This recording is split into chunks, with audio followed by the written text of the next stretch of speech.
Bonjour à tous, donc merci de prendre le temps de regarder ce tutoriel sur l'installation du logiciel LePsy sur Windows. Donc, lorsque vous aurez téléchargé le logiciel, celui-ci se retrouvera dans vos téléchargements. Pour simplifier les choses, ne laissez pas le dossier à cette place-là. Prenez le fichier plutôt et glissez-le sur le bureau comme je viens de faire. Comme ça, on retire le fichier du dossier des téléchargements et on le place sur le bureau.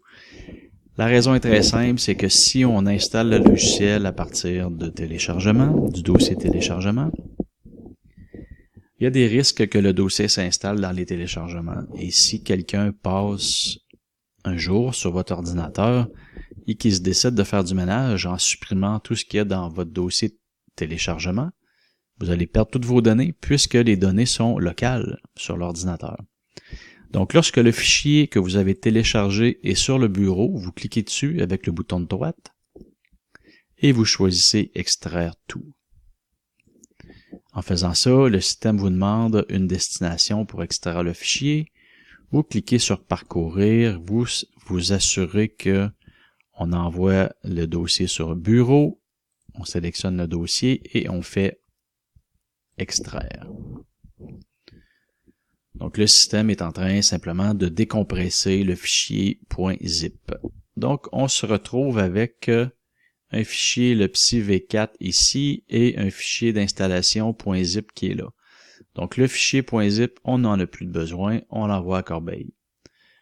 On reste avec le fichier ici, LePsy V4.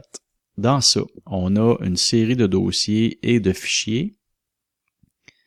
Vos données sont stockées ici dans data.fmper. Donc ça veut dire que les données sont locales sur votre ordinateur. Donc c'est très important de prendre des copies de sécurité. Pour prendre une copie de sécurité, il suffit de cliquer sur le bouton, sur le dossier avec le bouton de droite, de faire copier.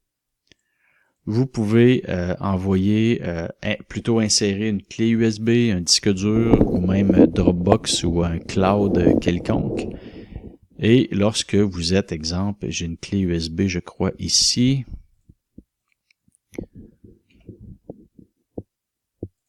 Ici, je vais juste supprimer ça. Donc, je suis sur ma clé USB. Je clique ici avec le bouton de droite dans le fond ici et je choisis coller.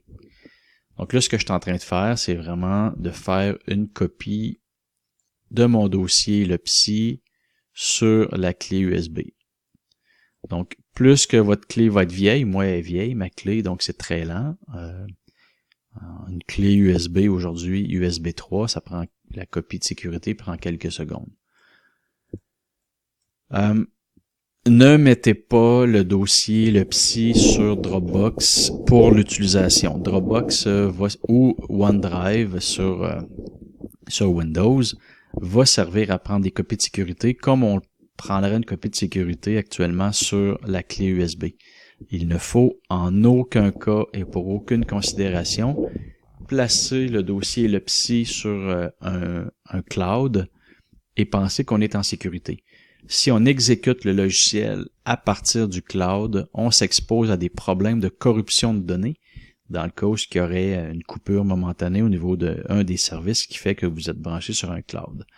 Donc, il faut utiliser le logiciel localement sur votre ordinateur et on ferme le logiciel pour prendre des copies de sécurité et là, on peut les mettre sur un cloud en toute sécurité. Donc, on fait fonctionner le logiciel local et on prend la copie de sécurité sur le cloud. La version 4 vient avec un abonnement qui peut être possible. On peut placer les données sur un serveur. À ce moment-là, on n'a plus besoin de s'occuper des copies de sécurité. Les données sont accessibles de partout. Et on ne peut se soucier de prendre des copies puis de se soucier du cloud ou pas. Les données sont sur un serveur, donc les données sont protégées et sécurisées. Mais entre-temps, en attendant que si jamais vous voulez exécuter le logiciel localement, il faut prendre des copies de sécurité et si vous écrasez le dossier ici par un autre dossier LePsy V4, vous écrasez vos données, vous perdez toutes vos données. Donc, c'est un dossier qui contient vos données, donc il faut prendre ça au sérieux. Il faut prendre des copies de sécurité de façon régulière. Si vous avez des questions concernant la sécurité ou des copies de sécurité, n'hésitez pas à revenir vers moi, ça me fera plaisir de vous aider.